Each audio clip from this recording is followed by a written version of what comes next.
Había empezado a leer la novela unos días antes. La abandonó por negocios urgentes. Volvió a abrirla cuando regresaba en tren a la finca. Se dejaba interesar lentamente por la trama, por el dibujo de los personajes. Esa tarde, después de escribir una carta a su apoderado y discutir con el mayordomo una cuestión de aparcerías, volvió al libro en la tranquilidad del estudio que miraba hacia el Parque de los Robles. Arrellanado en su sillón favorito, de espaldas a la puerta, que lo hubiera molestado como una irritante posibilidad de intrusiones, dejó que su mano izquierda acariciara una y otra vez el terciopelo verde y se puso a leer los últimos capítulos. Su memoria retenía sin esfuerzo los nombres y las imágenes de los protagonistas. La ilusión novelesca lo ganó casi enseguida.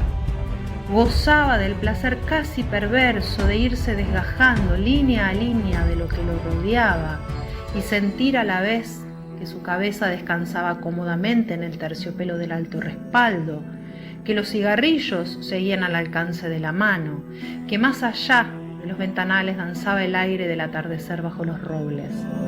Palabra a palabra, absorbido por la sórdida disyuntiva de los héroes, dejándose ir hacia las imágenes que se concertaban y adquirían color y movimiento, fue testigo del último encuentro en la cabaña del monte. Primero entraba la mujer, recelosa. Ahora llegaba el amante, lastimada la cara por el chicotazo de una rama. Admirablemente restañaba ella la sangre con sus besos, pero él rechazaba las caricias.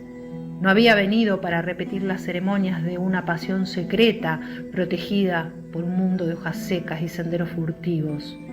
El puñal se entibiaba contra su pecho y debajo latía la libertad agazapada.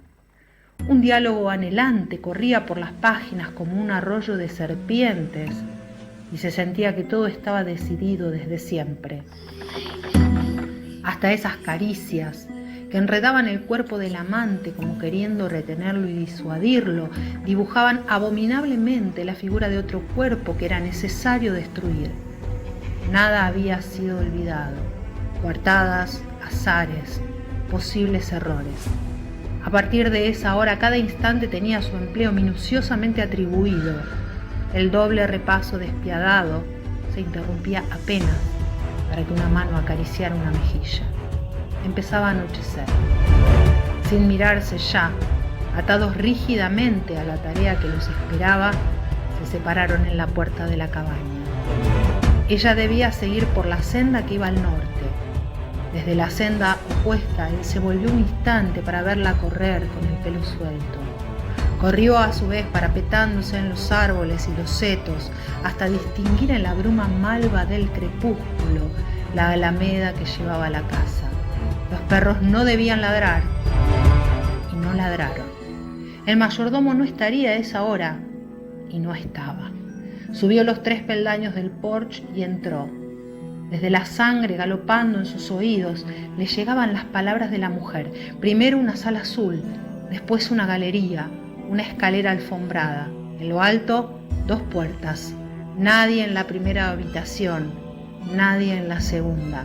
La puerta del salón. Y entonces el puñal en la mano, la luz en los ventanales, el alto respaldo de un sillón de terciopelo verde, la cabeza del hombre en el sillón, leyendo una novela. Continuidad de los parques. Julio Cortázar. Buenas tardes, queridas y queridos oyentes de Lo peor era cuando sonreía. Lo que acabamos de compartir es un cuento clásico de un autor clásico de nuestra literatura. Este relato nos permite descubrir el modo en que se presenta lo fantástico en la obra de Julio Cortázar, comprender de qué manera se opera el pasaje entre realidad y ficción. El pasaje entre distintos planos es un tema y a la vez un procedimiento muy frecuente en la literatura de Cortázar. Y recuperar la importancia atribuida por el autor a la escena de lectura y consecuentemente la concepción del lector que sostiene la producción literaria del autor. Descubrimos que hay 2 planos que sostienen el relato. y que el límite entre ambos no es neto, no es un límite continuo. Podemos entender que el desplazamiento de un plano a otro se realiza a través del lenguaje. El autor utiliza expresiones que sugieren que el personaje, lector, sigue atado a la cotidianeidad y al mismo tiempo que se deja arrastrar por y hacia la ficción. Estos procedimientos permiten la construcción de una ficción dentro de otra ficción y provocan un determinado efecto de lectura. Son dos los lectores arrastrados: el lector ficcional, el protagonista de la historia que está leyendo la novela, y nosotros mismos, es decir, los lectores reales. El modelo de la cinta de Moebius nos proporciona una herramienta bastante útil para intentar explicar este tipo de ficciones. Bueno, ¿qué es la cinta de Moebius? Fue creada por el matemático y astrónomo alemán August Ferdinand Moebius en 1858. Es muy fácil hacer una cinta de Moebius. La manera más sencilla es tomar una tira de papel, girar uno de esos lados y pegar ambos extremos para formar un aro. Así queda una banda con un solo lado, que es la característica que define a la cinta de Moebius.